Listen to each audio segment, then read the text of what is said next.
তোমার আম্মু আর নাই। তখন এটা বলতেছে, তখন আমি তো মানে ছোট, বুঝতে পারি নাই। 2013 সাল। তো তখন তখন মানে আমরা ভাই বোন ছোট। আমার বয়স ছিল 9-10, ওর বয়স ছিল 1.5 বছর, আমার ছোট ভাই। আর ওর বয়স 3-4 ছিল। তো তখন মানে আম্মু বলছিল যে আর কি রানা প্লাজার ভেঙে গেছে, আগের দিন বলছিল। তো আমরা বলছিলাম যে আম্মু যাওয়ার দরকার নাই। আম্মু বলছিল যে আজকে যদি না যায় তাইলে বেতন দিবে না। তো এই করে আমাদের সংসারে যেরকম অবস্থা, না গেলে যদি বেতন না দেয় তাইলে তো সমস্যা। পরে আম্মু গেছে, সকালে বইলা গেছে যে আম্মু তোমরা, আমি তো আগে উঠতাম কারণ আমার ছোট ভাইরা রাখতে হইতো।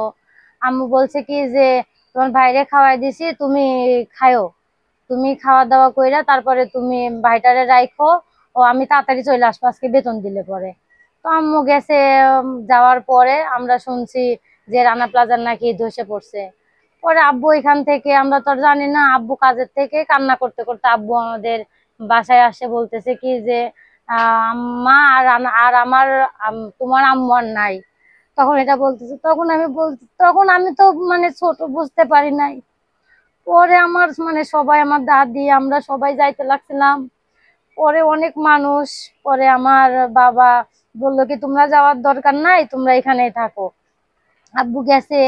তো এরকম আম্মুর অপেক্ষায় ছিলাম মানে 17-18 দিন, মানে থাকার পরে 18 দিনের দিন আমরা আমার আম্মুর লাশটা পাই। পাওয়ার পরে তখন তো ভাই ছোট, আমি মানে ভাইটারে রাখতে পারি নাই। তো অনেক কষ্টে দিন গেছে। আমি বলছিলাম যে আমি ভাবছিলাম যে আমার আম্মু আসবে, অনেক মেডিকেলে দেখছি, অনেক মেডিকেলে খুঁজছি, কিন্তু আমার মারে আমি পাই নাই। আমার ভাই বোনরে নিয়ে আমি আসলে মানে বলতে কি, এখন তো বড় হয়েছে, তখন আসলে অনেক মানে কষ্ট করে আমাদের জীবন গেছে তখন। তো দাদি মানে সেই শুরু থেকে শেষ পর্যন্ত এখনো অন্যের বাসায় কাজ করে খায়। তো যদিও সরকার থেকে কোনো অনুদান দিত, তাইলে আমার এই দাদি মুরব্বি হয়ে অন্যের বাসায় কাজ করে আমার দাদি খাওয়া লাগতো না, হয়তো সেটা দিয়ে আমাদের সংসার চলে যেত। এই যে রুমে থাকি, এই রুমের ভাড়াও কিন্তু দিতে হয়। কিন্তু সরকার যদি আমাদের মনে করেন যে কিছু করে দিত, তাইলে তো আমরা রুম ভাড়া থাকতাম না, হয়তো সেই জায়গাটাই থাকতাম, আমরা তো এই টাকা থেকে একটু বাঁচতাম। কিন্তু সরকার তাও করে নাই।